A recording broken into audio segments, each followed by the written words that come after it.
Bien, observemos lo que dice la introducción de esta epístola, lo que comprende los primeros 8 versículos.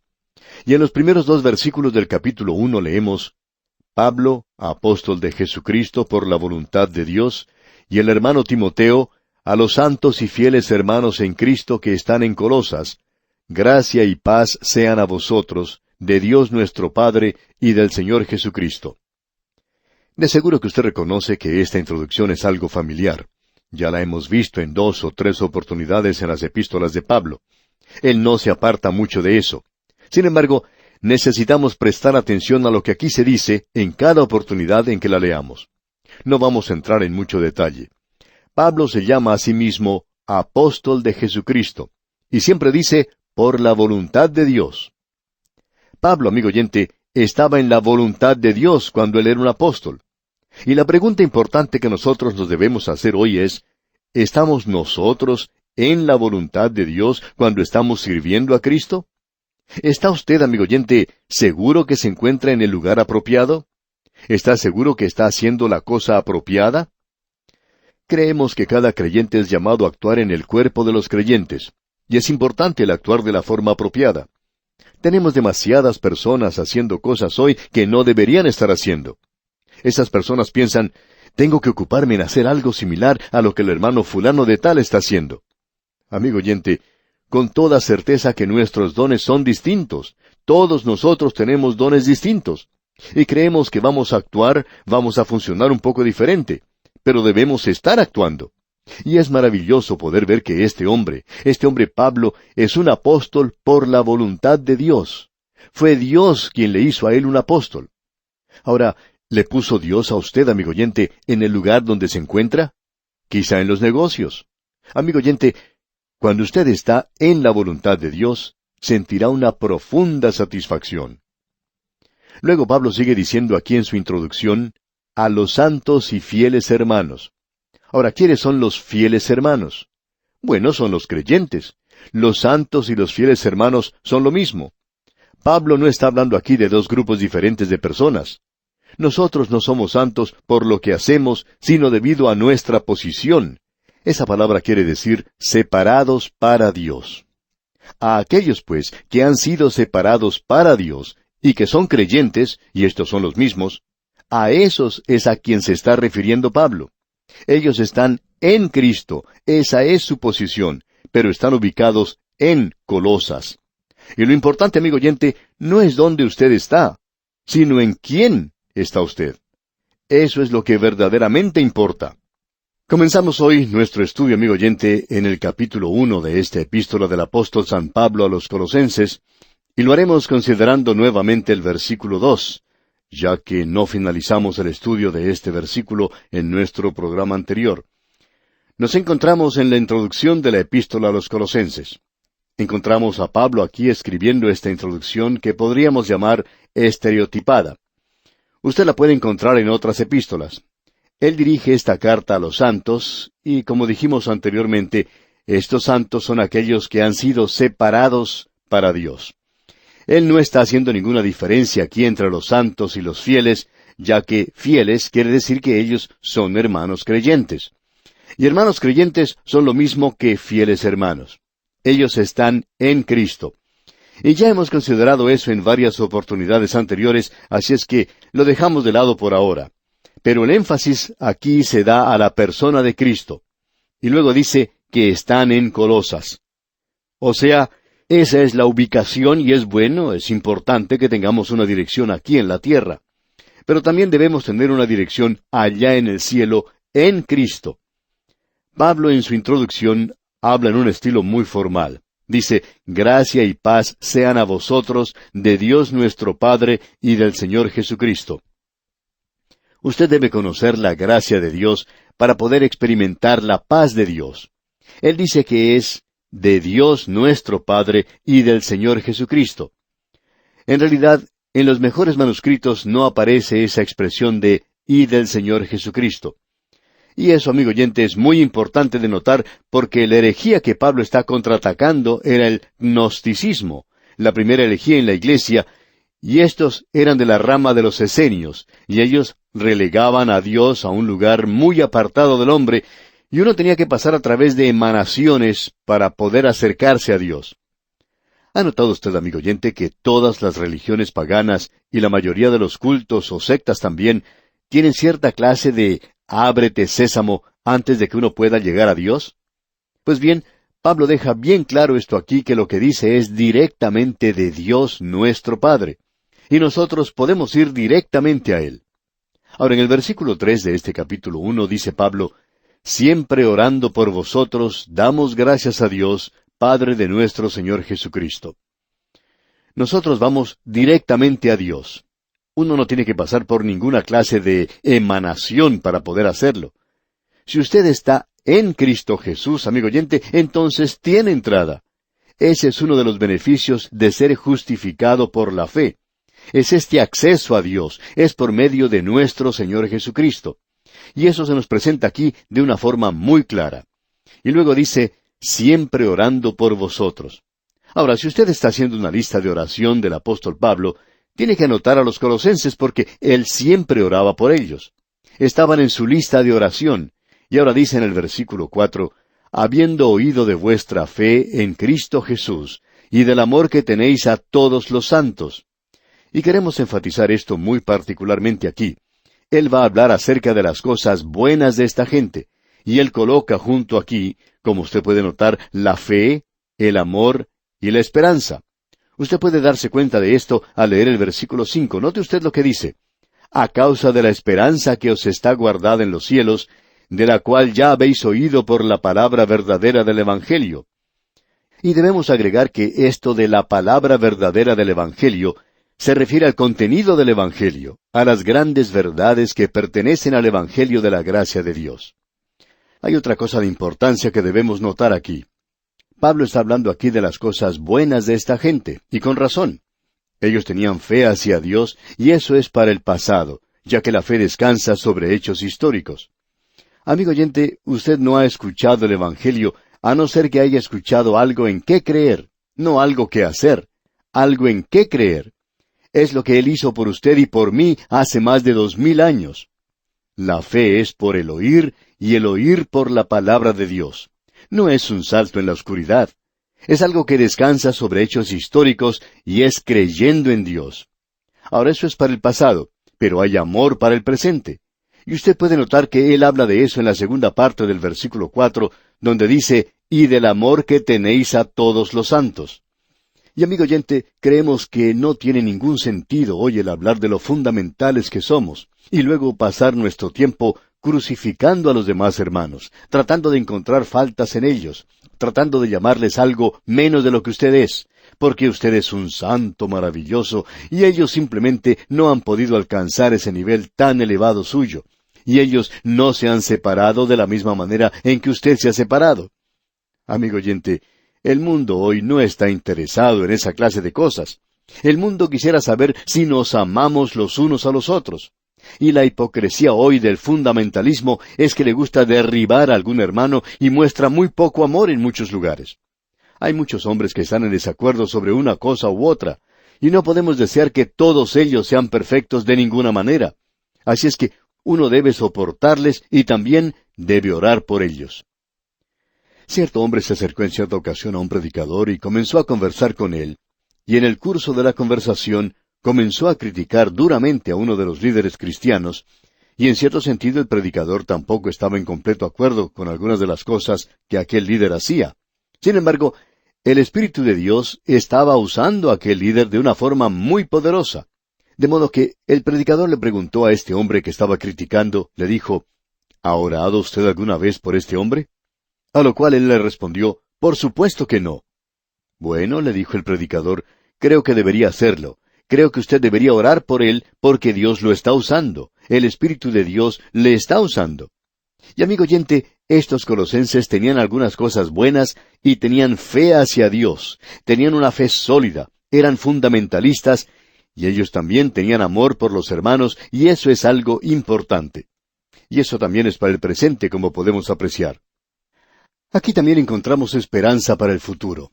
Pablo puso estas tres gracias juntas a causa de la esperanza que os está guardada en los cielos.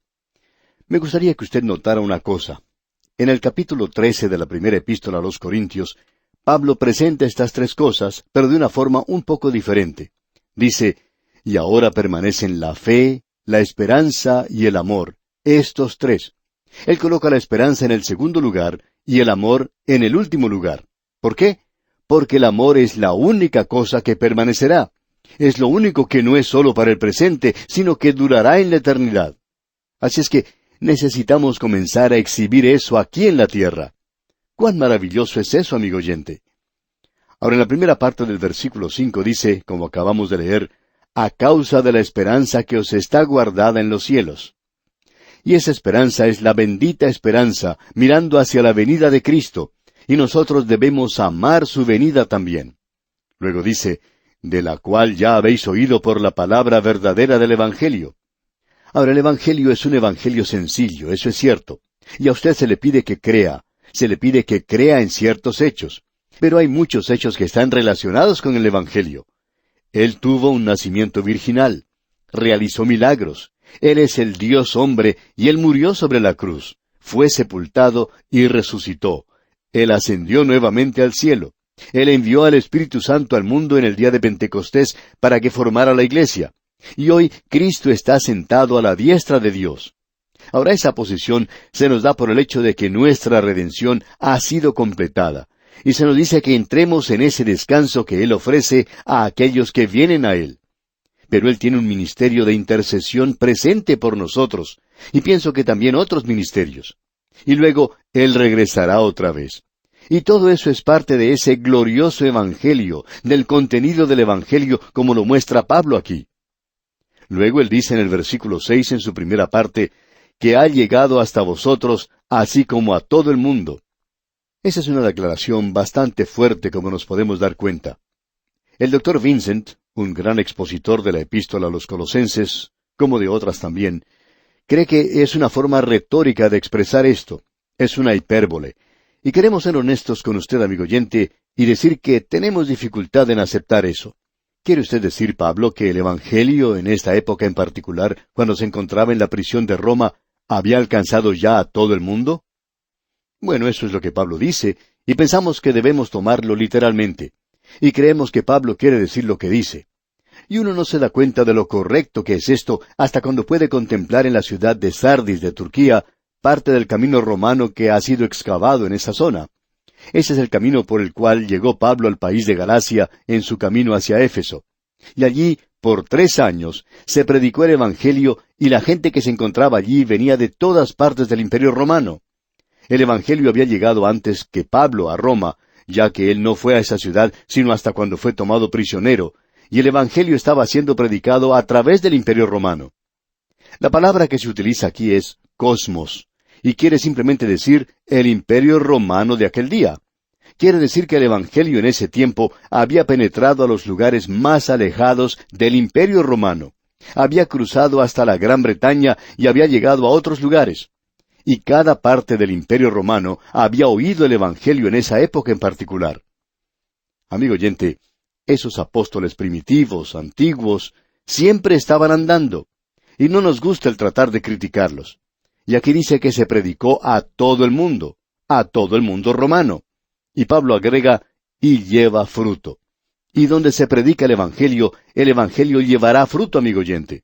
Donde se presente la palabra de Dios, donde se presente el contenido del Evangelio, llevará fruto. Eso es lo que está diciendo, y tiene razón.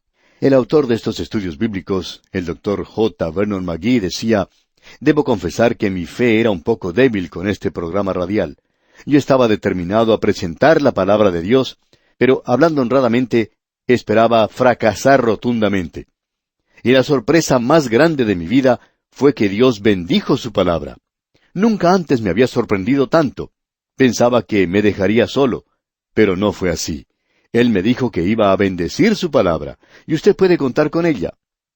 Y el apóstol Pablo dice aquí en este primer capítulo de la epístola a los Colosenses, versículo 6, y lleva fruto y crece también en vosotros desde el día que oísteis y conocisteis la gracia de Dios en verdad.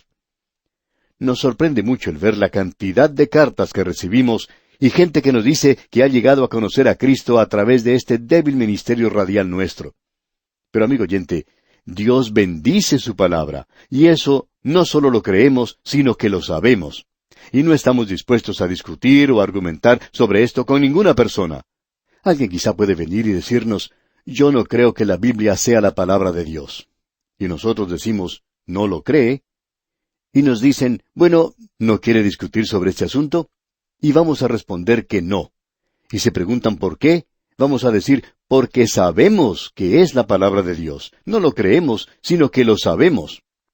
Ahora supongamos que alguien se me acerca y me diga, bueno, yo quiero discutir con usted en cuanto a si usted ama a su esposa o no lo ama. Yo puedo presentarle varios argumentos filosóficos que le demostrarán que usted no ama a su esposa. Y sabe, amigo oyente, que esa persona quizá podría argumentar mucho mejor que nosotros y quizá hasta derrotarnos intelectualmente. Y si esa persona hace eso y nos demuestra por medio de la lógica y de toda clase de argumentos que yo no amo a mi esposa, ¿sabe lo que yo diría? Yo diría, bueno, yo no sé en cuanto a esos argumentos suyos, pero quiero que sepa una cosa. Yo amo a mi señora, yo amo a mi esposa, yo sé eso, estoy convencido de eso. Yo no necesito esos argumentos convincentes, sofisticados, astutos, esotéricos del día de hoy. Hay algunas cosas que nosotros conocemos hoy y no deberíamos permitir que aquello que no conocemos perturbe aquello que sí conocemos. Y eso es algo importante de ver de nuestra parte. Por eso es que dice aquí, y lleva fruto, y crece también en vosotros desde el día que oísteis y conocisteis la gracia de Dios en verdad. Esto es algo maravilloso, ¿no le parece? Ahora en el versículo 7 dice el apóstol Pablo, como lo habéis aprendido de Epafras, nuestro consiervo amado, que es un fiel ministro de Cristo para vosotros. Epafras aparentemente era el líder o el pastor de la iglesia en Colosas. El nombre de este hombre suena como medicina, pero así era como se llamaba. Y Pablo dice aquí que él es nuestro consiervo amado. ¿Ha notado usted cuán agradablemente Pablo podía hablar acerca de los otros siervos de Dios? Pablo tenía algo bueno que decir acerca de aquellos que estaban predicando la palabra de Dios. Pero si él llegaba a encontrar algún bribón, haría lo mismo que el Señor Jesucristo. Él le diría sin reparos lo que él pensaba de ellos. El Señor Jesucristo, él tenía tanta misericordia de los pecadores. Por ejemplo, esa mujer que fue tomada en adulterio. Ella debería haber sido apedreada hasta la muerte. Pero podemos notar lo benigno que fue nuestro Señor. Y luego tenemos a ese fariseo orgulloso que se presentó ante el Señor Jesucristo, y luego intentó cumplimentarlo diciendo, sabemos que tú eres un maestro venido de Dios. Y nosotros los fariseos, cuando sabemos algo, bueno, es lo último. Pero el Señor, que podía ser tan amable y benigno, enseguida lo puso en su lugar. Y cuando él terminó de hablar con este hombre, lo hizo como si este hombre fuera una persona común. Allí estaba Nicodemo, tratando de ser alguien, y él no era nada en el mundo, sino simplemente un robot religioso. Eso es todo, alguien que cumplía con ciertos ritos. Pero el Señor le llevó al lugar donde él tuvo que preguntar, ¿cómo pueden ser estas cosas? Y luego el Señor Jesucristo le permite ver la cruz. Cuán benigno era él al tratar con personas como estas. Y así es Pablo también. Notemos lo que dice ahora en el versículo 8 de este capítulo 1 de su epístola a los Colosenses. Quien también nos ha declarado vuestro amor en el Espíritu. Usted va a encontrar que no se da mucho énfasis en esta epístola al Espíritu Santo. Lo que él está aclarando a ellos es que ellos no van a ser capaces de mostrar este amor a no ser que lo hagan por medio del Espíritu Santo. Él dice en otra parte, el fruto del Espíritu es amor. Y eso es muy importante de notar de nuestra parte. Y aquí Pablo no va a tratar de ese aspecto.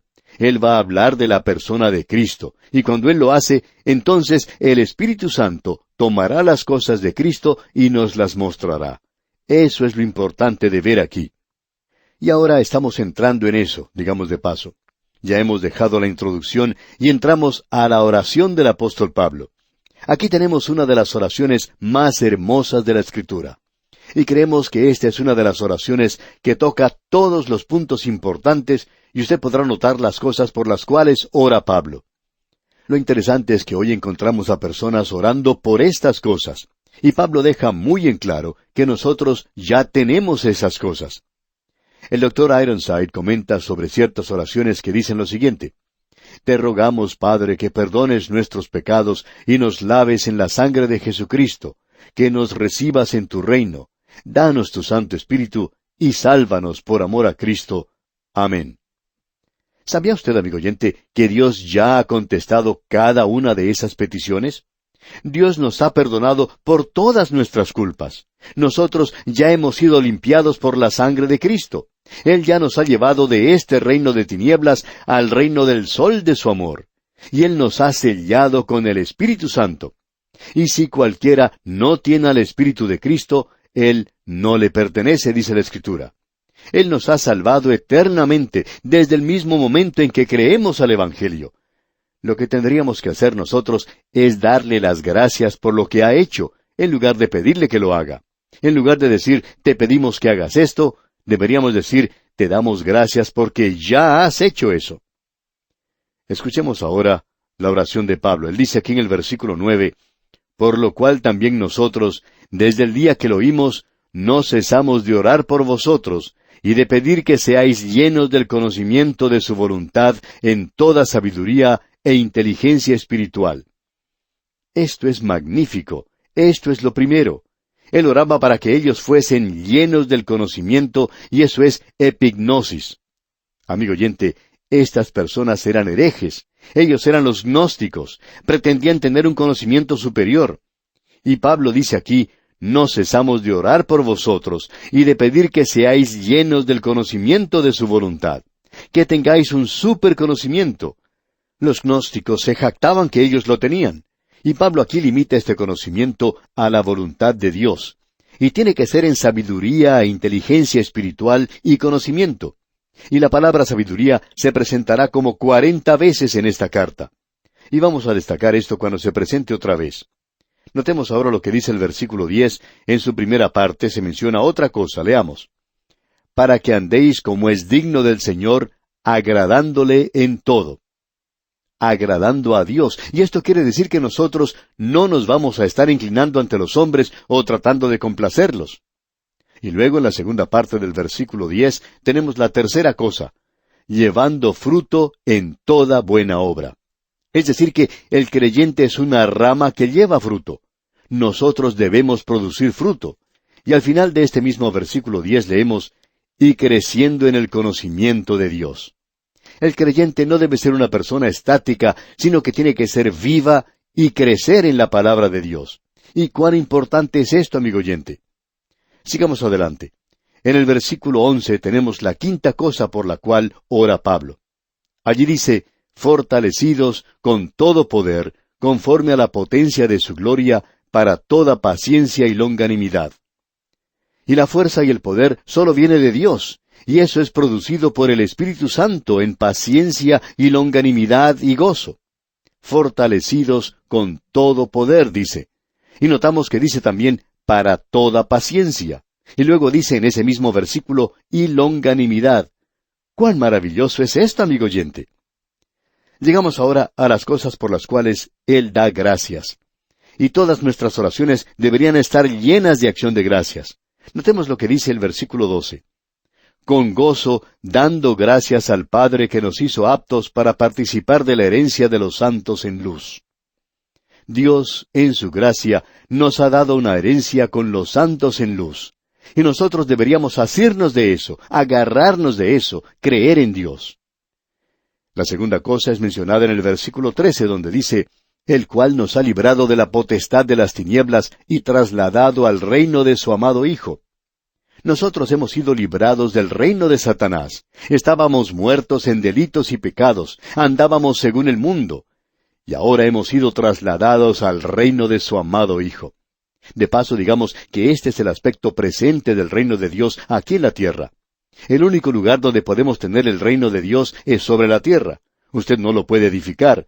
La única forma en que se puede tener es abriendo su corazón y recibiendo a Cristo Jesús como su Salvador. Y entonces usted mismo es trasladado a ese reino. Esto es algo maravilloso, debemos afirmar.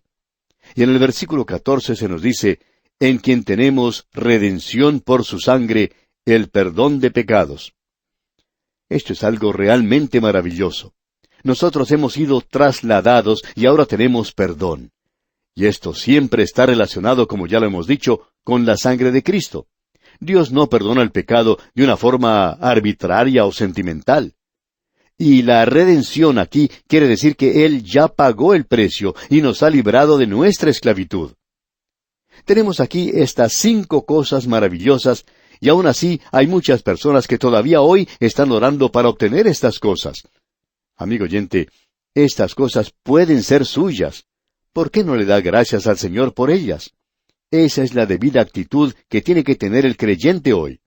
En el día de hoy, amigo oyente, regresamos al primer capítulo de la carta del apóstol San Pablo a los Colosenses, y vamos a comenzar en nuestro estudio con el versículo 15. Entramos así a una porción que es muy elevada, una sección donde vemos la exaltación de Cristo. Por tanto, es una sección muy destacada de esta epístola. Aquí el tema principal es la persona de Cristo. No podemos decir demasiado acerca de esto y nunca seremos capaces de hacerlo, por lo menos en esta vida, al tratar de comprenderle a Él en toda su maravilla y en toda su gloria. Y el apóstol Pablo dice aquí en el versículo 15, Él es la imagen del Dios invisible, el primogénito de toda creación. El primogénito de toda creación. Este es un versículo que muy bien sabemos es la respuesta para aquellos que hoy niegan la deidad del Señor Jesucristo, porque el comprender este versículo es el darnos cuenta de lo maravilloso que Él es en realidad. Pablo está tratando de dar respuesta aquí a una de las herejías más antiguas de la Iglesia, la cual era el gnosticismo. Ahora, una de las herejías que se presentó entonces era el arrianismo. El hereje y escritor griego Ario de Alejandría dijo que el Señor Jesucristo era nada más que una criatura, y el concilio de Nicea le respondió en el año 325 después de Cristo, cuando hizo la siguiente declaración: El Hijo es tan hombre como el mismo hombre, y tan Dios como el mismo Dios. Y más adelante en la historia de la Iglesia, Socino propagó esta herejía de que Jesucristo no era Dios, y que nosotros no necesitábamos un Salvador del pecado, que nosotros no éramos totalmente depravados. Y en realidad esto ha sido la base de los unitarios y de muchos otros cultos en la actualidad. Y hay uno de ellos en particular y usted sabe cuál es. Pues bien, hay 9 marcas de identificación de Cristo que lo hacen a Él diferente de cualquier otra persona que haya vivido. Y también es superior a todos ellos. Tenemos 2 de estas declaraciones aquí en este versículo que estamos leyendo. En primer lugar, se nos dice que Él es la imagen del Dios invisible. Bien, esta palabra imagen es eikon. Lo interesante aquí es, ¿cómo puede ser la imagen de un Dios invisible? Porque uno no puede sacar una foto de aquello que es invisible. Entonces, ¿cómo puede ser eso? Bueno, Juan nos aclara esto en el prólogo de su Evangelio donde dice, en el principio era el Verbo.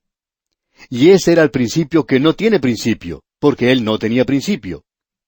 Y el capítulo 1, versículo 1 del Evangelio según San Juan declara, en el principio era el Verbo, y el Verbo era con Dios, y el Verbo era Dios. Y luego más adelante en el versículo 14 del mismo capítulo 1 de San Juan dice, y aquel Verbo fue hecho carne. O podríamos decir, nació carne. Si usted busca la historia de la Navidad en el Evangelio de Juan, aquí la tiene. Él fue hecho carne. Y fue así como Él llegó a ser la imagen del Dios invisible. ¿Sabe por qué? Porque Él es Dios. Si Él no fuera Dios, entonces no podría haber llegado a ser la imagen del Dios invisible. Bien, la segunda declaración que tenemos aquí nos dice que Él es el primogénito de toda creación. Aquí tenemos nuevamente esta declaración tan tremenda y maravillosa. Y eso revela su relación con el Padre, y es su posición en la Trinidad. En ninguna parte de las Escrituras se nos enseña que Él tuvo su comienzo en Belén. Se nos dice que la profecía dijo que vendría de Belén. Porque un niño nos es nacido, hijo nos es dado. Él vino de la eternidad y tomó en sí mismo nuestra humanidad. Y lo que el apóstol Pablo está haciendo aquí en realidad es tratando con una de las filosofías de aquellos días, una de esas religiones que trataban de los misterios. La forma en que obraba esta filosofía equivocada era la siguiente. Se trata del demiurgo. Quiere decir con esto que Dios creaba una criatura subordinada a Él. Y luego esta criatura, a su vez, criaba otra criatura debajo de sí mismo, y entonces esa otra criatura creaba a otra criatura debajo de ella misma. Y uno puede continuar y continuar de esa forma hasta donde uno quiera. Finalmente, uno llega a la criatura que creó a este universo. Ahora, esa era la manera en que ellos enseñaban como si fueran las emanaciones de Dios. Y cada una de estas, el león creaba otra y otra y otra más. Una de las primeras herejías de la Iglesia, el gnosticismo, enseñaba que Jesucristo era una de esas criaturas. Y Pablo está respondiendo a eso aquí. Él está diciendo que Él, o sea, el Señor Jesucristo, era el primogénito de toda la creación, que Él está detrás de toda la creación. Él no nació en la creación. La palabra que Él utiliza aquí es una palabra maravillosa, prototokos, o sea, antes de toda creación. Y Él es aquel que, como ya hemos dicho, vino a este mundo hace más de 2000 años, y el Verbo se hizo carne. Veamos lo que dice allá el primer capítulo del Evangelio según San Juan, versículos 1 al 3. Escuche usted. En el principio era el Verbo, y el Verbo era con Dios, y el Verbo era Dios. Este era en el principio con Dios. Todas las cosas por Él fueron hechas, y sin Él nada de lo que ha sido hecho fue hecho. Nos damos cuenta entonces que Él es el primogénito de toda la creación. Usted puede ver que Dios es llamado el Padre Eterno. El Hijo es llamado el Hijo Eterno. Ahora, si tenemos un Dios eterno, el Padre, un Hijo eterno, nunca existió un tiempo cuando Él fue concebido. Y eso es algo que se nos presenta muy claramente aquí. En varias partes se le llama al Señor Jesucristo el primogénito de toda la creación. A Él se le llama el primogénito entre los muertos. A Él se le llama el unigénito Hijo. El versículo 18 de este capítulo 1 de la Epístola a los Colosenses que estamos estudiando menciona al Señor Jesucristo como el primogénito entre los muertos. Y eso es por supuesto lo que quería decir el escritor del libro de Salmos, cuando dijo allá en el Salmo 2, versículo 7, «Yo publicaré el decreto, Jehová me ha dicho, mi hijo eres tú, yo te engendré hoy». Bueno, si usted lee el capítulo 13 del libro de los Hechos de los Apóstoles, encuentra allí ese gran sermón predicado por Pablo en Antioquía de Pisidia, en el país de los Gálatas. Y él dice allí que eso quiere decir que él fue engendrado de entre los muertos. Así es que nosotros no estamos hablando aquí del nacimiento en Belén. Amigo oyente, nunca use el versículo 15 del primer capítulo de Colosenses para la época de Navidad. Este no es un versículo para Navidad. Esto no nos habla del hecho de que Él nació en Belén. Él es la imagen del Dios invisible. Él es el primogénito de toda creación. Y eso quiere decir que Él tiene la prioridad principal en la posición, y eso no tiene nada que ver con su origen. Y creemos que eso se nos clarifica mucho cuando leemos el Salmo 89, versículo 27, donde dice, «Yo también le pondré por primogénito, el más excelso de los reyes de la tierra». Por tanto, lo que tenemos aquí en este versículo es que Cristo, como el Hijo Eterno, ocupa la posición primordial de toda creación. Es decir, Él es el Creador, y no es este demiurgo, esta serie de criaturas siendo creadas una después de la otra. Él mismo creó todas las cosas. Y eso es lo que Pablo está clarificando en esta declaración aquí. Y cuán maravilloso es esto, amigo oyente, y cuán importante es. Ahora permítanme presentar uno o dos versículos más en relación con esto. En la Epístola a los Hebreos, capítulo 1, versículo 3, leemos, «El cual, siendo el resplandor de su gloria, y la imagen misma de su sustancia, y quien sustenta todas las cosas con la palabra de su poder, habiendo efectuado la purificación de nuestros pecados por medio de sí mismo, se sentó a la diestra de la majestad en las alturas». Esto no parece indicar que Él es una criatura, ¿verdad? Pero Él es la segunda persona de la deidad. Luego, en la misma carta a los Hebreos, capítulo 1, versículo 7, leemos, «Ciertamente de los ángeles dice, el que hace a sus ángeles espíritus y a sus ministros llama de fuego». El Señor Jesucristo no es una de esas criaturas, porque leemos en el versículo 8, «Mas del Hijo dice, tu trono, oh Dios, por el siglo del siglo, cetro de equidad es el cetro de tu reino». Así es que, amigo oyente, aquí no estamos hablando de una criatura o del hecho de que el Señor Jesucristo nació como una criatura. Estamos hablando aquí de que Él era Dios. Y cuando Él vino a este mundo, nació un niño, pero el Hijo fue dado. Él venía de la eternidad. Y como el ángel le dijo a María, por lo cual también el santo ser que nacerá será llamado Hijo de Dios. ¿Por qué? Porque eso es lo que Él es. Él es el Hijo de Dios desde antes de venir a este mundo. Tú eres el Cristo, el Hijo del Dios viviente, declaró Pedro. Él es eso. Y eso es lo que quiere decir este versículo. Permítanos seguir adelante con este punto. Tenemos aquí en este versículo 16 del primer capítulo de la Epístola a los Colosenses la tercera gran declaración en cuanto al Señor Jesucristo. Dice, porque en Él fueron creadas todas las cosas, las que hay en los cielos y las que hay en la tierra, visibles e invisibles, sean tronos, sean dominios, sean principados, sean potestades. Todo fue creado por medio de Él y para Él. Como usted puede darse cuenta, amigo oyente, este versículo también es algo tremendo. Aquí se nos dice que todas las cosas fueron creadas por Él. Bueno, si eso es cierto, entonces este versículo que anteriormente nos decía que Él era el primogénito de toda creación, no quiere decir que Él fue creado. Fue Él quien creó todas las cosas, porque en Él fueron creadas todas las cosas, dice aquí. Y esto aclara cualquier duda que hayamos tenido en cuanto a Cristo, si fue creador o criatura, que hubiera surgido en el versículo 15. Aquí se nos dice, sin embargo, que hay dos clases de creación: lo visible y lo invisible. Esto es algo que tendremos ocasión de tratar más adelante y desarrollarlo un poco más, pero queremos que usted note algo que él menciona con lo visible y que es algo muy interesante. Él dice, sean tronos, sean dominios, sean principados, sean potestades. Todos estos son diferentes grados de las huestes angelicales. No podemos entrar en detalles ahora, pero se nos dice que existen los serafines, los querubines, dice que hay arcángeles, y luego que existe la clase común, diaria, de ángeles. Y aquí uno tiene esos diferentes grados o diferentes graduaciones de los poderes espirituales, estas inteligencias espirituales. Y ya tratamos ese tema, como usted bien puede recordar, allá en la carta a los Efesios, donde mencionamos el hecho de que nuestro enemigo es un enemigo espiritual. Y él tiene estas huestes espirituales que le acompañan, a Satanás.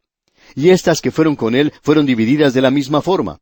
Así es que tenemos diferentes graduaciones, y eso es lo que se menciona aquí. Y eso es algo que nosotros debemos notar. Lamentablemente no podemos entrar en detalle. Ya tendremos ocasión de regresar a esto cuando estudiemos el libro de Daniel, y entonces sí vamos a tratar esto detalladamente. Ahora, la cuarta cosa que observamos aquí es que en Él fueron creadas todas las cosas. Esa es una gran declaración, ¿no le parece? Todo fue creado por medio de Él y para Él. Esto es algo realmente maravilloso. Esas cosas no solamente fueron creadas por Él, sino que fueron creadas para Él. Usted puede salir afuera esta noche y mirar a los cielos y apreciar gran cantidad de estrellas. Usted recuerda que hace muchos años atrás, hombres sabios miraron hacia los cielos y vieron una estrella en particular. Bueno, quizá usted pueda salir a ver las estrellas, pero no va a encontrar a esa estrella en particular. Sin embargo, podrá observar otras en esa misma posición. Quizá usted se pregunte, ¿por qué esa estrella está ocupando ese lugar? ¿Por qué está en ese lugar específico de los cielos? Se encuentra en ese lugar específico de los cielos porque allí es donde quiere el Señor Jesucristo que esté. Él no solo creó todas las cosas, sino que ellas fueron creadas para Él. Y una de las cosas más hermosas en relación a esto es que se nos dice que somos herederos de Dios y coherederos con el Señor Jesucristo. Usted sabe, amigo oyente, que vamos a recibir una gran porción de bienes raíces algún día. Quizás se nos entregue una estrella completa a cada uno de nosotros. No sé, pero a veces me pregunto en cuanto a estas cosas. Y creo que vamos a estar muy ocupados en la eternidad y que entonces ya no seremos seres terráqueos. Tendremos un cuerpo nuevo, librado del poder de la gravedad. Estaremos viviendo en una ciudad llamada Nueva Jerusalén. En ese entonces vamos a poder viajar de un lugar a otro en este vasto universo de Dios. Pero no sabemos lo que Él nos va a entregar. Él lo hizo todo y Él lo creó todo. Lo creó de la nada. Lo hace andar según le parece a Él. Este es su universo, el universo de Él. Y si a usted le interesa saber por qué cierta clase de árbol tiene cierta clase de hoja, bueno, es porque así lo quiso Él. Fue hecho por Él y fue hecho para Él. Y nosotros vamos a ser parte de eso algún día. Nosotros vamos a recibir algo de eso. ¿Qué herencia la que recibiremos, amigo oyente? Nunca hemos dedicado mucho tiempo a eso porque siempre creemos que es algo teórico, dado a la especulación, y aún hoy creemos que es así, pero a menudo me he preguntado lo que usted y yo vamos a recibir algún día. Va a ser algo maravilloso cuando lo recibamos, amigo oyente. Usted y yo, amigo oyente, vivimos nada más que en una tienda aquí en esta tierra. Así es como Pablo llama a estos cuerpos. Pablo dice, porque sabemos que si nuestra morada terrestre, este tabernáculo, o sea, esta tienda, se deshiciere, es decir, este cuerpo regresa al polvo del cual salió si usted coloca al cuerpo en la tierra al momento de la muerte, cuando nosotros ya hemos salido del mismo. Ausentes del cuerpo, dice Pablo, presentes con el Señor.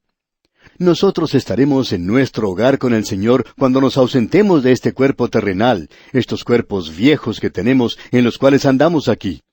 Y amigo oyente, usted puede estar viviendo en un hogar que cueste millones de dólares, pero aún así, usted está viviendo en una tienda débil, antigua, lista a destruirse. Todos nosotros nos encontramos en la misma situación con los cuerpos que tenemos. Uno de estos días recibiremos un cuerpo glorificado, y entonces recibiremos nuestra herencia. Y usted puede quedarse con esa casa tan valiosa y lujosa que tiene, amigo oyente. No va a estar en ella por mucho tiempo, pero para mí se ha preparado algo en la eternidad.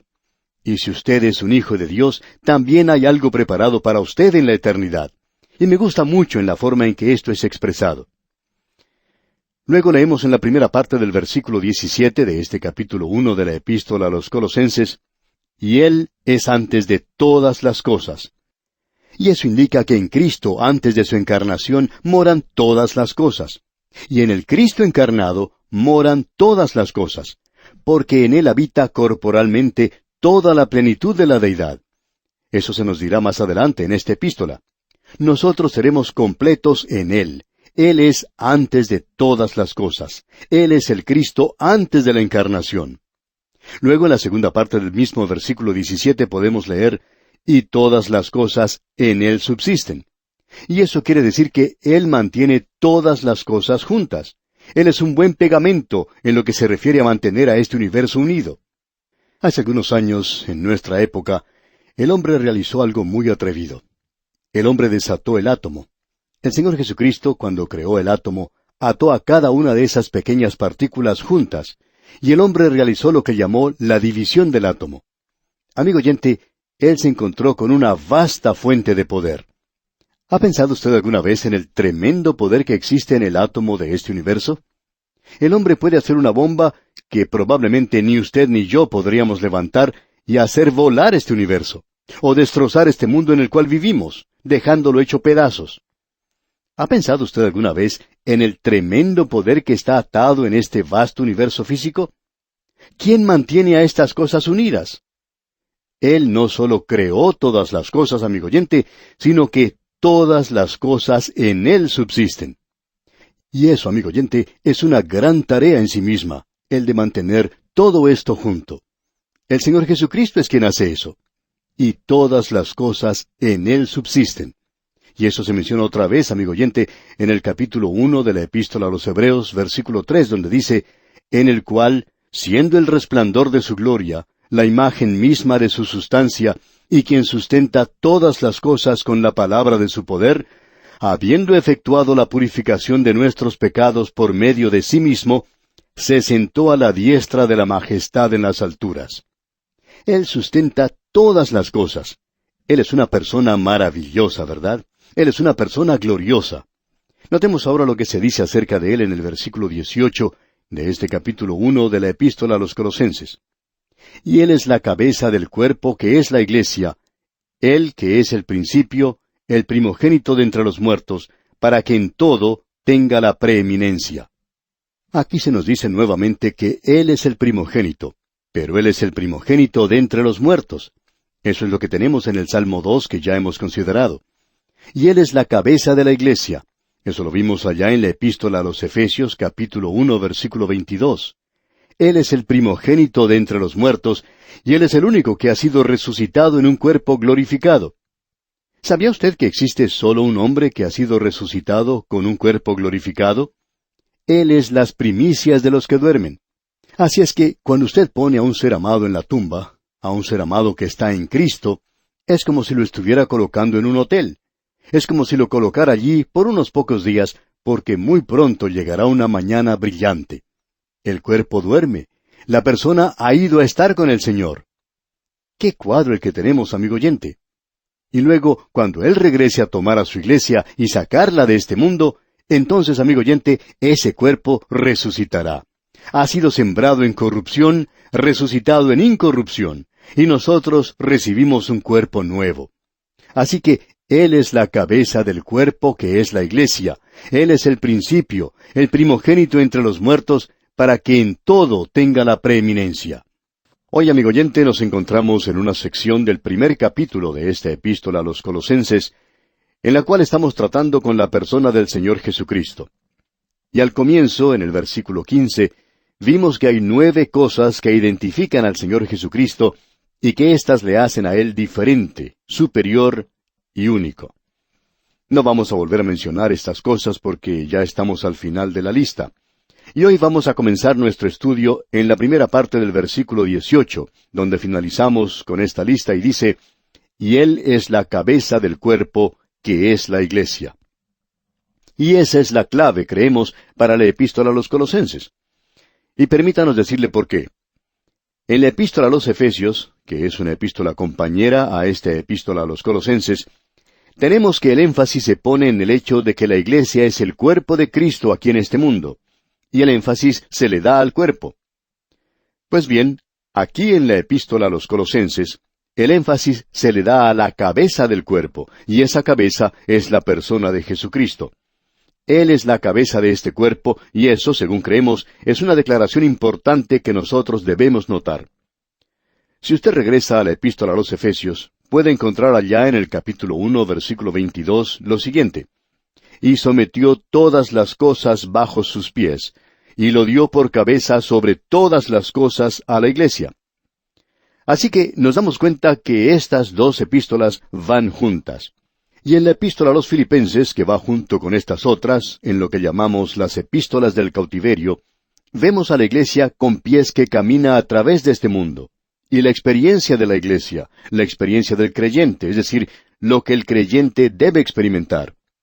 Ahora bien, al avanzar en este versículo 18, vemos que Cristo es también el primogénito de entre los muertos. Leemos, «Él que es el principio, el primogénito de entre los muertos». Es decir que Él es el único que ha regresado con un cuerpo glorificado de la tumba. Él es el primogénito de los que duermen, y en base a su resurrección, nuestros seres amados que han muerto en Cristo, y nosotros también, si el Señor no viene durante nuestra vida, entonces nosotros también seremos resucitados algún día como Él es. El pensamiento que el apóstol Juan nos da en su primera epístola, capítulo 3, versículo 2, es el siguiente. «Aún no se ha manifestado lo que hemos de ser, pero sabemos que cuando Él se manifieste, seremos semejantes a Él».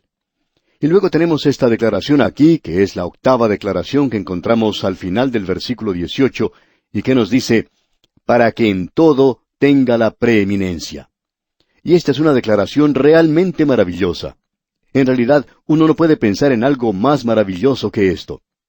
Ahora leamos completo el versículo 18, que dice, «Y Él es la cabeza del cuerpo, que es la iglesia, Él que es el principio, el primogénito de entre los muertos, para que en todo tenga la preeminencia». En realidad, uno no puede pensar en algo más maravilloso que esto. «Y Él es la cabeza del cuerpo que es la iglesia, Él que es el principio, el primogénito de los muertos, para que en todo tenga la preeminencia». La voluntad de Cristo debe prevalecer a través de toda la creación de Dios.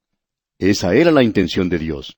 Aun a pesar de la rebeldía del hombre aquí en la tierra, Dios dice, «Pero yo he puesto mi rey sobre Sión, mi santo monte». Dios está avanzando en el día de hoy sin dudar, sin desviarse, sin comprometerse hacia un objetivo. y es el poner a Jesús sobre el trono de este pequeño mundo en el cual usted y yo vivimos y que está en rebelión contra Dios. Ese es el objetivo de Dios en cuanto a esto en particular. Ahora en el versículo 19 leemos, por cuanto agradó al Padre que en él habitase toda plenitud. Y aquí tenemos una de las palabras importantes de esta epístola. En la epístola a los Filipenses encontramos que la palabra importante era kenosis, en el idioma griego, que quiere decir vaciar, o sea que Él se vació a sí mismo. Pero Él no se vació a sí mismo, sino que puso a un lado su prerrogativa de la deidad y su gloria. Pero Él era Dios cuando vino a este mundo, y en Él habita toda plenitud. La palabra en griego es pléroma, que significa plenitud, totalidad, lo que quiere decir que en Él habita toda la plenitud de Dios. Así es que, cuando Él estuvo en esta tierra, lo que uno tiene es que el pléroma, o sea, la plenitud, se sentía como en casa en Jesucristo. Cuando Él estaba aquí, Él era Dios 100%. No es que Él era 99,5% Dios. Él era 100% Dios, amigo oyente. Y esa pequeña criatura que estaba descansando hace más de 2000 años en el seno de la Virgen María, y que parecía tan desamparado, Él podía haber dicho una sola palabra que destruiría completamente este universo. Él es tan hombre como el mismo hombre, y Él es tan Dios como el mismo Dios. Eso es lo que Él es. Y de eso es que nosotros estamos hablando. Él es diferente aquí. Vimos en el versículo 15 su relación con el Padre. Luego vimos su relación con la creación. Y luego su relación con la iglesia en los versículos 18 y 19. Y comenzando con el versículo 20 al 23, vemos su relación con la cruz. Y aquí tenemos el propósito de la obra de Cristo por los pecadores. Observemos esto porque aquí tenemos las cosas que Él ha hecho con nosotros. Leamos el versículo 20. Y por medio de Él, reconciliar consigo todas las cosas, así las que están en la tierra como las que están en los cielos, haciendo la paz mediante la sangre de su cruz. Este versículo, amigo oyente, es muy importante. Y quisiéramos que usted note esto porque aquí tenemos ciertas cosas, las cuales queremos estudiar. Haciendo la paz mediante la sangre de su cruz, dice aquí. Eso quiere decir que Él está pagando la culpa de su pecado y el mío sobre la cruz, y que Él ha hecho la paz entre Dios y el pecador. Así es que Dios no se acerca al hombre acusándolo y diciéndole, mira, amigo, yo estoy contra ti. Tú te has estado rebelando contra mí. Tú eres un pecador y voy a tener que castigarte. No, amigo oyente, Dios le está diciendo al pecador perdido en el día de hoy, a usted y a mí, nos dice, yo he cumplido con el castigo, ya he pagado ese castigo y te estoy diciendo que hoy tú puedes venir a mí y que cuando tú vienes a mí encontrarás paz. Ya se ha hecho la paz. Eso es lo que el apóstol Pablo quería decir allá en el capítulo 5, versículo 1 de su epístola a los Romanos, cuando dice, justificados pues por la fe, tenemos paz para con Dios por medio de nuestro Señor Jesucristo. Y usted tiene que haber notado que la paz que aquí se ha logrado fue a través de la sangre de su cruz. Esta es una declaración muy interesante. Y usted puede notar que el apóstol Pablo pone juntos el perdón de los pecados con la sangre de la cruz. Usted se puede dar cuenta, amigo oyente, que Dios hoy no es un vecino desagradable que nos está esperando a la vuelta de la esquina para saltar sobre nosotros y encontrar alguna falta en nosotros. Dios tiene su mano extendida y está diciéndole al pecador, ven y te daré redención y descanso. Por eso decimos que lo que Él dice aquí es algo muy importante.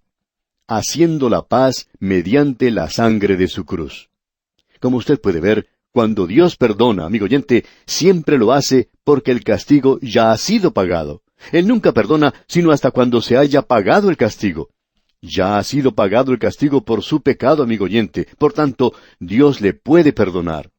Y ahora podemos leer, y por medio de Él, reconciliar consigo todas las cosas. Ahora observemos esa palabra, reconciliación. La reconciliación es hacia el hombre. La redención es hacia Dios. Es decir que lo que Dios está diciendo al pecador en el día de hoy es lo que dijo el apóstol Pablo en su segunda carta a los Corintios, capítulo 5, versículos 18 al 20.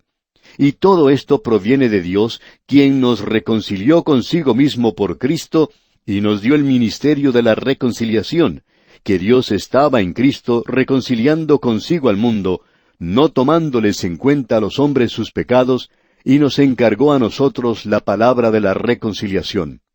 Así que somos embajadores en nombre de Cristo, como si Dios rogase por medio de nosotros. Os rogamos en nombre de Cristo, reconciliaos con Dios. Eso es exactamente lo que Dios le está diciendo al hombre del día de hoy. Dios dice, yo estoy reconciliado con ustedes. ¿Quieren ustedes reconciliarse conmigo? Eso es lo que dice aquí. Hay muchas personas que dicen que uno tiene que hacer algo para ganarse a Dios. Amigo oyente, Dios está tratando de ganarlo a usted para el reino de los cielos. Y tal parece que el zapato está al revés, en el otro pie. Dios le está pidiendo al hombre que se reconcilie. Pues Él, es decir, Dios, ya está reconciliado. Tenemos ahora aquí una declaración que ha causado que algunas personas tengan la impresión equivocada de que todos van a ser salvos, porque aquí dice, y por medio de Él, reconciliar consigo todas las cosas. Y habla mucho de eso. No sé por qué la gente no presta un poco más de atención a la gramática en este versículo. Aquí se habla de reconciliar consigo todas las cosas. Bien, entonces, ¿cuáles son todas esas cosas? Bueno, eso está en realidad limitado a todas las cosas que tienen que ser reconciliadas, que están señaladas para reconciliación. Creemos que sería bueno mencionar un versículo que nos pueda aclarar este punto y que se encuentra ya en la epístola a los Filipenses, capítulo 3, versículo 8, donde leemos, «Y ciertamente, aún estimo todas las cosas como pérdida por la excelencia del conocimiento de Cristo Jesús, mi Señor, por amor del cual lo he perdido todo y lo tengo por basura, para ganar a Cristo». Escuche lo que Pablo está diciendo aquí. Nos dice, estimo todas las cosas como pérdida. Ahora, ¿cuáles son todas esas cosas? ¿Quiere decir acaso todas las cosas en este mundo? No, amigo oyente. Estimo todas las cosas que él tenía que perder. Y él ya había mencionado las cosas positivas que él tenía en su vida, como la vida religiosa que él había tenido. Él ya había mencionado todo esto. Y esas son todas esas cosas a las que él se refiere. Pablo no podía perder algo que no tenía. Por tanto, eran aquellas cosas que él podía perder. Pues bien, volviendo ahora a nuestro texto, ¿cuáles entonces son todas esas cosas? Son todas las cosas que él había señalado para ser reconciliadas. Ahora él dice aquí, y él limita eso, así las que están en la tierra como las que están en los cielos. Bueno, esta es otra declaración que nos llama mucho la atención. Le vamos a decir por qué. Porque aquí tenemos algo que es muy interesante. Él no dice las cosas que están debajo de la tierra. Hace unos momentos mencionamos la porción de la epístola a los Efesios, capítulo 1, versículo 22, donde dice que Dios sometió todas las cosas bajo sus pies. Dios le había puesto a él, a Cristo, como la cabeza sobre todas las cosas en la iglesia. Ahora, ¿cuáles son todas las cosas que serán? Bueno, allá en la epístola a los Filipenses, capítulo 2, versículo 10, dice que en el nombre de Jesús se doble toda rodilla de los que están en los cielos y en la tierra y debajo de la tierra. Bien, todo reconocerá el señorío de Jesucristo, pero eso no quiere decir que ellas van a ser reconciliadas, porque él aquí en Colosenses capítulo 1 versículo 20 menciona simplemente las cosas que están en la tierra como las que están en los cielos. No se menciona aquí las cosas debajo de la tierra. Amigo oyente, no escuche, no preste atención a las cosas que le van a decepcionar el día de hoy. Ese canto de sirena que le dice, bueno, todas las cosas van a resultar bien. Usted puede contar con Dios, que Él va a ser dulce y bueno, como si fuera una abuelita. Y no queremos ser irrespetuosos aquí, amigo oyente, pero dicen que Él va a ser bueno y dulce con todos y que uno puede contar con eso. Amigo oyente, no ponga su confianza en eso, porque las cosas que van a ser reconciliadas son las cosas que están en el cielo y en la tierra, no debajo de la tierra. Las cosas debajo de la tierra van a tener que inclinarse ante Él, no van a ser reconciliadas con Él. Este es el lugar y esta es la vida donde nosotros debemos ser reconciliados con Dios. Como bien podemos darnos cuenta, este es un versículo tremendo. Ahora en el versículo 21, en este capítulo 1 de la epístola a los Colosenses, leemos, «Y a vosotros también, que erais en otro tiempo extraños y enemigos en vuestra mente, haciendo malas obras, ahora os ha reconciliado». Dios no espera hasta que nosotros prometamos lavarnos bien la cara, ponernos nuestra ropa dominguera e ir a la escuela dominical antes de haber decidido hacer eso. Lo hizo cuando usted y yo, amigo oyente, aún estábamos en rebelión contra Él y haciendo obras malas. Entonces fue cuando nos reconcilió a sí mismo. Nadie puede decir hoy, yo estoy perdido porque Dios no ha hecho una provisión adecuada para mí. Usted está perdido, amigo oyente, porque usted quiere perderse. Usted está perdido porque usted está en rebelión contra Dios. Luego el apóstol Pablo menciona algo aquí que es muy interesante y que nosotros queremos enfatizar. Leamos otra vez este versículo 21. Y a vosotros también, que erais en otro tiempo extraños y enemigos en vuestra mente, haciendo malas obras, ahora os ha reconciliado. Esta frase aquí de enemigos en vuestra mente nos recuerda que existe una separación mental de Dios, así como también una separación moral. Hay muchas personas que opinan que uno está perdido porque uno salió y se emborrachó. Amigo oyente, esa no es la razón por la cual una persona está perdida. Usted está perdido porque su mente está separada de Dios hoy. Esa es la razón por la cual uno está perdido. Y eso, creemos nosotros, nos explica ese feroz antagonismo contra Dios de parte de aquellos llamados intelectuales. Existe un odio tremendo contra Dios, y esto es algo que uno no se da cuenta sino hasta cuando se predica el Evangelio a ciertos grupos. Cuando usted predica el Evangelio a cierta clase de gente, puede observar en sus ojos el odio tremendo que ellos tienen contra el Señor Jesucristo y contra lo maravilloso que Él es, y lo que hace para salvarlos. Es una separación que existe en la mente y en el corazón del hombre el día de hoy. Siguiendo ahora adelante, podemos notar lo que dice aquí el versículo 22. Leamos. En su cuerpo de carne, por medio de la muerte, para presentaros santos y sin mancha e irreprensibles delante de Él. Ahora, en su cuerpo de carne, creemos que es una declaración específica que Cristo sufrió no simplemente en apariencia, sino que sufrió en un cuerpo verdadero, porque esa era una de las herejías del gnosticismo de aquel día. Prestemos atención a lo que aquí se dice acerca de ser sin mancha. Este era uno de los requisitos para un animal que iba a ser sacrificado. Y Él es capaz de presentarnos sin mancha. ¿Por qué? ¿Porque lo somos? No, amigo oyente, sino porque Él ocupó nuestro lugar. Usted y yo no podemos presentar perfección ante Dios, y Dios no puede aceptar nada que no sea perfecto. Por tanto, Él no puede salvarnos por nuestras obras o por nuestro carácter. Simplemente no podemos alcanzar esa perfección. Luego tenemos esa palabra irreprensibles. Y eso significa que no se nos puede acusar, no se nos puede culpar de nada. Es decir, que Dios es quien justifica. Y si Dios es quien justifica, entonces, ¿quién nos va a acusar? Él es el que nos ha limpiado. Y cuán maravilloso es esto, amigo oyente. Luego en la primera parte del versículo 23 se nos dice, si en verdad permanecéis fundados y firmes en la fe.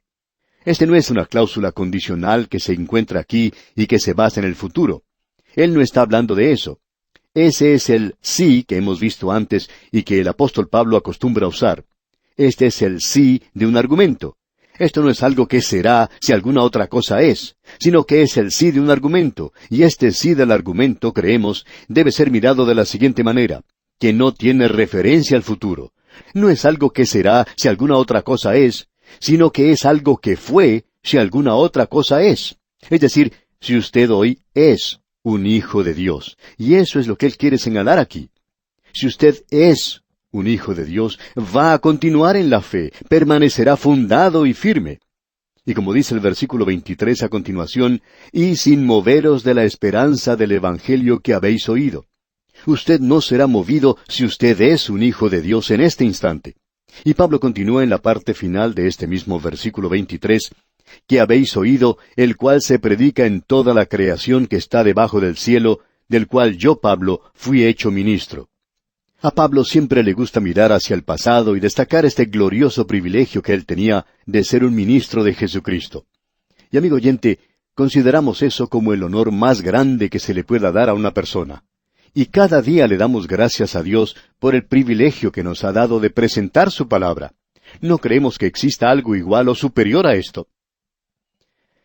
Llegamos ahora al versículo 24, donde se trata la obra subjetiva de Cristo por los santos. Y esta es otra división que comprende los versículos 24 al 29. Con estos versículos se finaliza este primer capítulo. Por supuesto, vamos a tener que esperar hasta nuestro próximo programa para entrar en detalle aquí, pero permítanos mencionar solamente algo para que pueda pensar desde ahora hasta el momento en que nos reunamos otra vez más. Pablo dice aquí en el versículo 24 de este capítulo 1 de su epístola a los Colosenses: «Ahora me gozo en lo que padezco por vosotros, y cumplo en mi carne lo que falta de las aflicciones de Cristo por su cuerpo, que es la Iglesia». Pablo está diciendo aquí que era necesario para él llenar lo que faltaba del sufrimiento de Cristo. Ahora, ¿no es esa una declaración sorprendente? Alguien quizá nos puede decir: bueno, eso contradice lo que usted estaba predicando, que Él sufrió por nosotros y pagó la culpa del pecado y que no hay nada que debamos hacer para la salvación. Y amigo oyente, aún opino que eso es verdad. En efecto, yo sé que eso es verdad, pero ¿contradice eso este versículo? No, amigo oyente, ese versículo no lo contradice para nada. Nos encontramos hoy en el primer capítulo del libro de Colosenses, y vamos a observar lo que nos dice el versículo 24. Aquí encontramos la obra subjetiva del Señor Jesucristo por los santos o creyentes. Destacamos esto en nuestro programa anterior porque aquí parecería que Pablo está diciendo que Cristo no sufrió lo suficiente y que era necesario de parte de Él sufrir para completar el sufrimiento de Cristo. Leamos nuevamente el versículo 24. «Ahora me gozo en lo que padezco por vosotros, y cumplo en mi carne lo que falta de las aflicciones de Cristo por su cuerpo, que es la Iglesia». Esta es una declaración sorprendente. Parecería casi increíble que los sufrimientos de Cristo no hubieran sido suficientes. Volvamos a leer esto para que se nos haga más claro el significado de este versículo 24. «Ahora me gozo en lo que padezco por vosotros, y cumplo en mi carne lo que falta de las aflicciones de Cristo por su cuerpo, que es la Iglesia». Ahora Pablo estaba sufriendo en su cuerpo por amor al cuerpo de Cristo. La implicación que encontramos aquí es que algo faltaba en los sufrimientos de Cristo. Parecería indicarnos eso. Luego, entonces, la segunda implicación es que era necesario para Pablo, y creemos que también para todos los creyentes, el realizar una compensación o suplir aquello que faltaba. Es decir, yo debo llevar su sufrimiento y compartirlo. Y esto completa los sufrimientos de Cristo. Ahora eso es algo realmente alarmante porque esta es una epístola, la cual, como ya hemos mencionado anteriormente, nos revela la plenitud de Cristo. Porque en Él habita corporalmente toda la plenitud o el pléroma de la deidad. Cuán maravilloso es que todo tiene como centro al Señor Jesucristo. En nuestro programa anterior vimos que para que en todo tenga la preeminencia, y sin embargo, aquí parecería que aún falta algo por hacer. De paso, digamos que Pablo escribió esto desde la prisión, y él dice: yo he cumplido con todo esto. Usted recordará que el Señor Jesucristo le dijo dos cosas a Ananías, explicando las razones por las cuales él había salvado a Pablo y cómo lo iba a utilizar. En primer lugar, él dice: instrumento escogido me es este, para llevar mi nombre en presencia de los gentiles. Y en segundo lugar, dijo: yo le mostraré cuánto le es necesario padecer por mi nombre. Y en la prisión es cuando Pablo escribe diciendo: he cumplido todo eso, ya lo he hecho.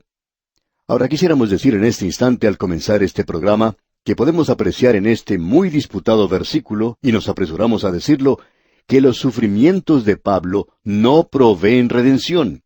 No había ningún mérito en sus sufrimientos por los demás, o aún por sí mismo para su redención. Y Pablo tiene mucho cuidado en seleccionar las palabras apropiadas aquí. Es decir que Pablo estaba acostumbrado a hablar de la redención de Cristo, no como un sufrimiento, sino como una cruz, una muerte y su sangre. Es decir que existe un sufrimiento ministerial y un sufrimiento mediador. El sufrimiento mediador es el sufrimiento que Cristo padeció por nosotros. Ahora es necesario que distingamos entre el sufrimiento de Cristo y estas otras dos clasificaciones generales y el hacer una distinción bien definida entre ellas. Y queremos hacer eso hoy. Deseamos tratar de clarificar este pasaje de las Escrituras. Tenemos ese sufrimiento que Él soportó y que no puede ser compartido.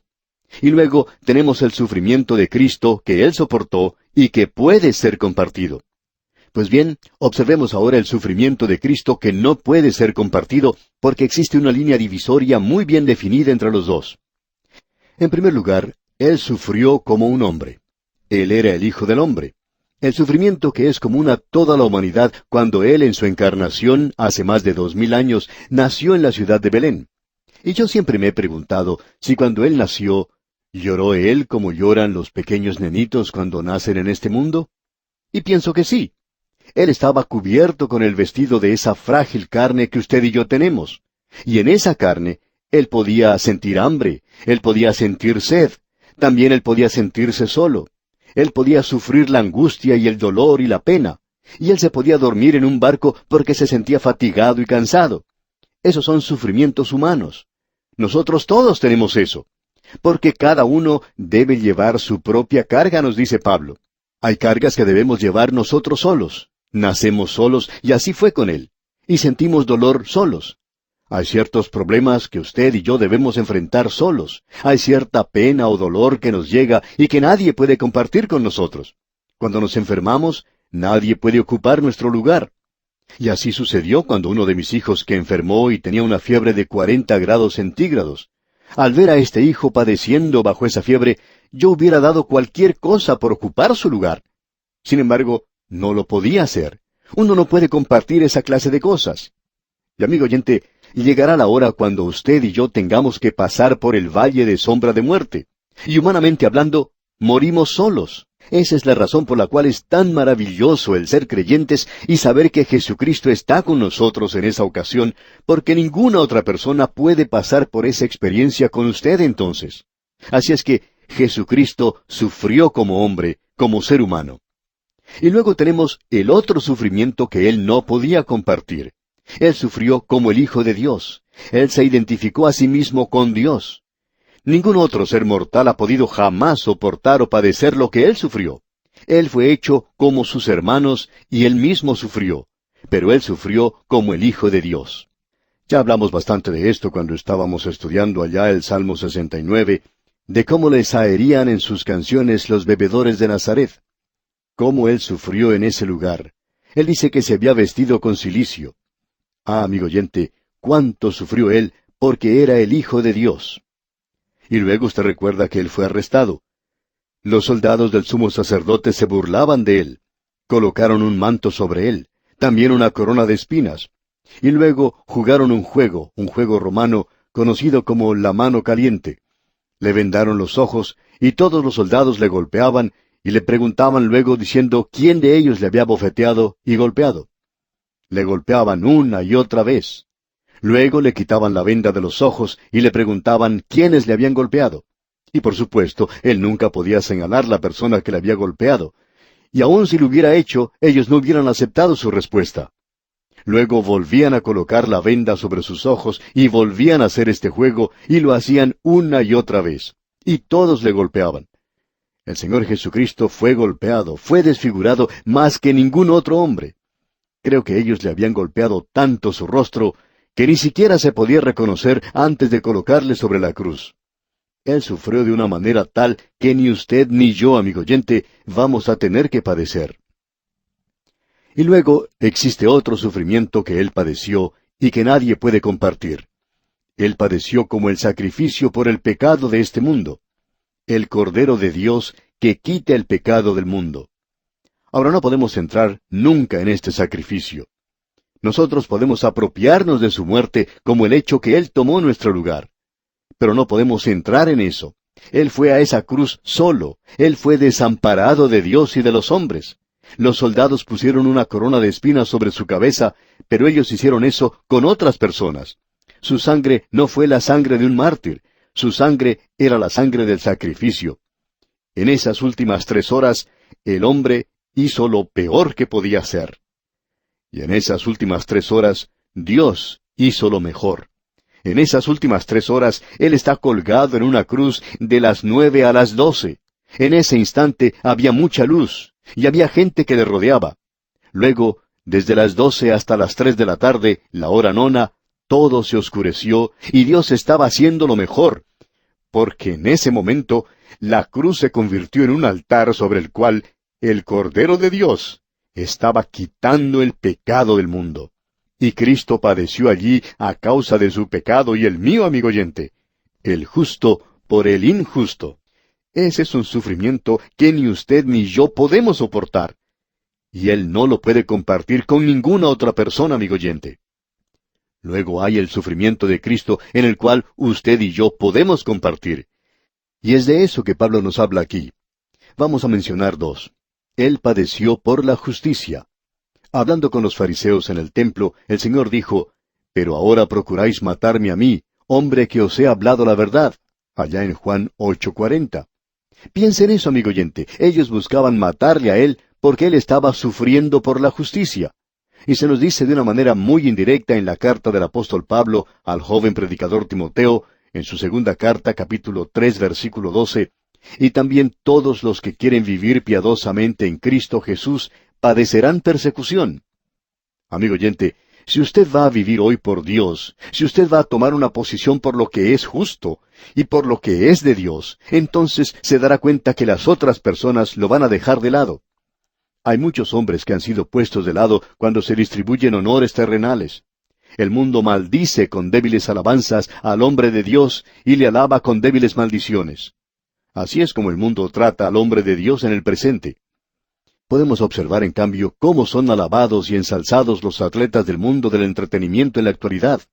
Y también podemos ver cómo son alabados ciertos políticos y profesores. Pero el hombre de Dios hoy, amigo oyente, no recibe ninguna alabanza. Usted sufrirá por la justicia si se mantiene firme por las cosas que son correctas y justas en este mundo. Y Pablo dice allá en su epístola a los Romanos, capítulo 8, versículo 36, «Como está escrito, por causa de ti somos muertos todo el tiempo, somos contados como ovejas del matadero». Esta es la posición que usted ocupará si toma una posición con Cristo. Y luego, el segundo tipo de sufrimiento que podemos compartir es que sufriremos en la misma medida con la cual nos identificamos con Cristo. El apóstol Juan, allá en su primera epístola, capítulo 4, versículo 17, dice, «En esto se ha perfeccionado el amor en nosotros, para que tengamos confianza en el día del juicio, pues como Él es, así somos nosotros en este mundo». Y el Señor Jesucristo mismo nos dice algo muy directo, cuando expresa ya en el Evangelio según San Juan capítulo 15, versículo 18, «Si el mundo os aborrece, sabed que a mí me ha aborrecido antes que a vosotros. Si fuerais del mundo, el mundo amaría lo suyo. Pero vosotros no sois del mundo, y por eso el mundo os aborrece». La popularidad del creyente con el mundo es en razón inversa con su popularidad con Cristo. Amigo oyente, si usted es popular con el mundo como creyente, usted no es popular con Cristo. Y si usted va a ser popular con Cristo, entonces no va a ser popular en este mundo. El Hijo de Dios hoy tiene que tomar su lugar, identificarse a sí mismo con Cristo Jesús. Usted tiene que recordar que el Señor Jesucristo sufre hoy a través de su iglesia. Usted recuerda lo que el Señor le dijo a Saulo de Tarso, «Saulo, Saulo, ¿por qué me persigues?». Y este joven fariseo se sentía aturdido y confuso, y él dijo, «¿Qué quieres decir? Yo no te estoy persiguiendo. Yo estoy persiguiendo a los creyentes». Pero ve usted, él realmente estaba persiguiendo a Cristo. Y Pedro podía decir en su carta, en su primera epístola, capítulo 4, versículo 12, «Amados, no os sorprendáis del fuego de prueba que os ha sobrevenido, como si alguna cosa extraña os aconteciese, sino gozaos por cuanto sois participantes de los padecimientos de Cristo». Y debo decirle, amigo oyente, que Él sufrió como ser humano. Pero esa no fue su obra o muerte redentora sobre la cruz. Esas son cosas en las cuales ni usted ni yo podemos entrar, no podemos participar. Pero hay algo que es seguro. Si el Evangelio va a ir hacia adelante hoy, amigo oyente, entonces alguien debe sufrir. El doctor George Gale dijo lo siguiente: «Cuando una criatura nace en este mundo, alguna mujer tiene que padecer dolor. Y la razón por la cual no hay más gente que está naciendo de nuevo es porque no hay suficientes creyentes dispuestos a padecer». Y eso no es algo muy popular hoy. Pero de eso es de lo que Pablo nos está hablando aquí. A todos nosotros nos gustaría mucho ver un avivamiento. Hablamos con mucha volubilidad acerca de testificar y vivir para Dios y cosas por el estilo. Amigo oyente, permítame decirle que si el Evangelio va a avanzar hoy, y si la gente va a ser salva, alguien tiene que pagar el precio. Y me pregunto, ¿cuánto está pagando usted hoy para esparcir la palabra de Dios? ¿Cuánto le está costando a usted en realidad, amigo oyente, para que sea predicada la palabra de Dios? Quizá eso no sea algo muy apropiado para decir ahora, pero es necesario hacerlo porque lo tenemos aquí ante nosotros. Bueno, continuemos observando lo que dice el resto de este capítulo. Y en el versículo 25 de este capítulo 1 de la Epístola a los Colosenses, Pablo dice, «De la cual fui hecho ministro, según la administración de Dios que me fue dada para con vosotros, para que anuncie cumplidamente la palabra de Dios». Ahora Pablo usa aquí la palabra administración.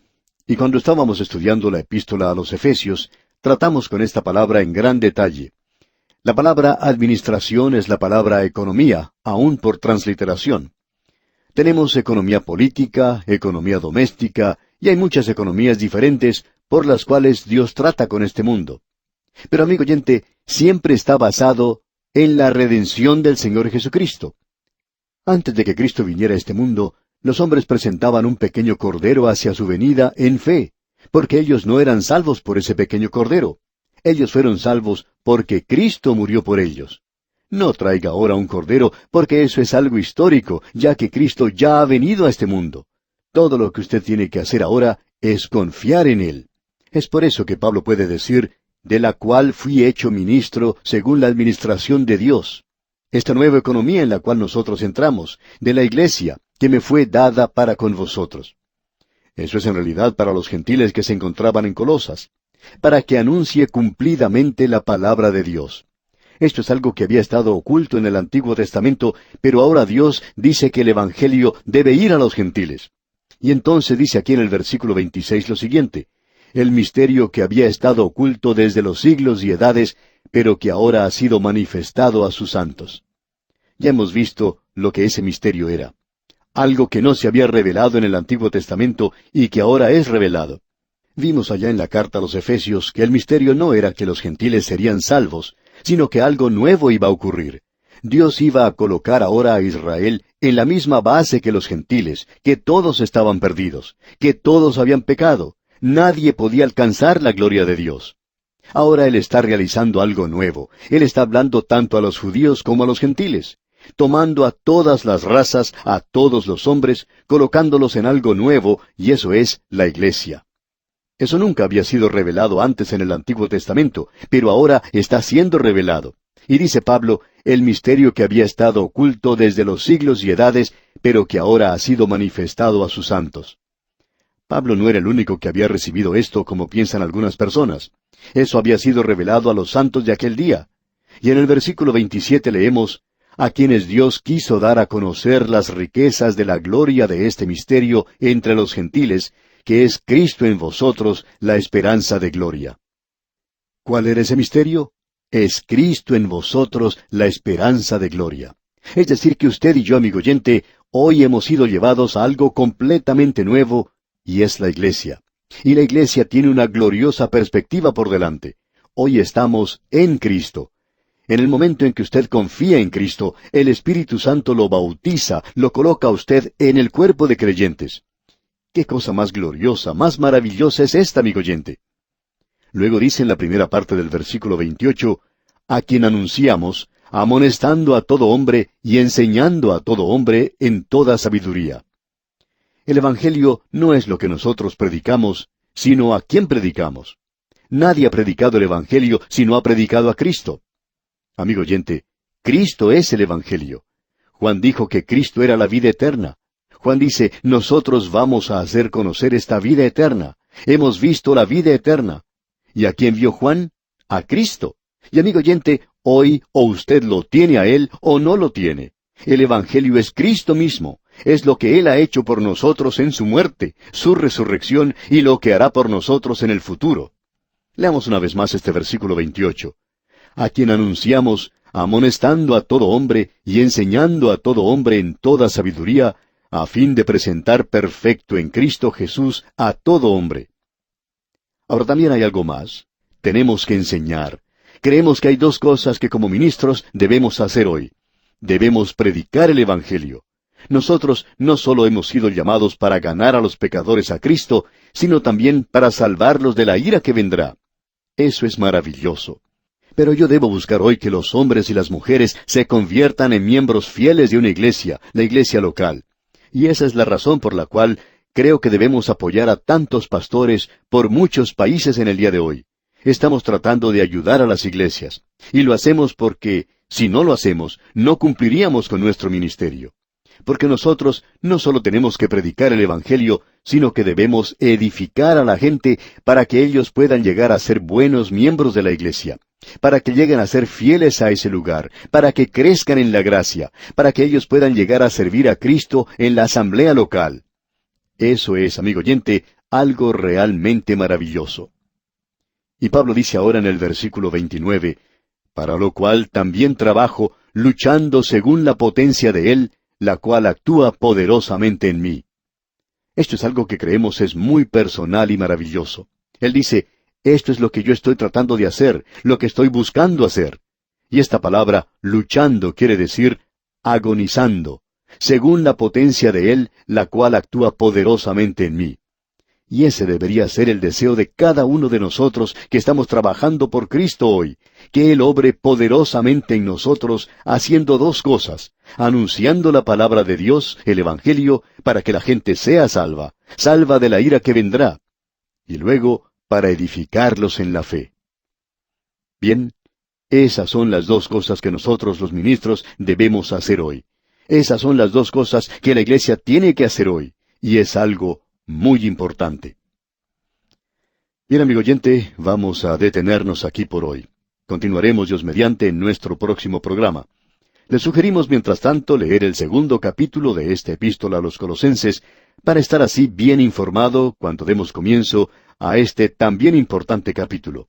Es nuestra confianza que el estudio de hoy haya afirmado su fe en el Señor. Será pues, hasta pronto, y que el Señor le bendiga.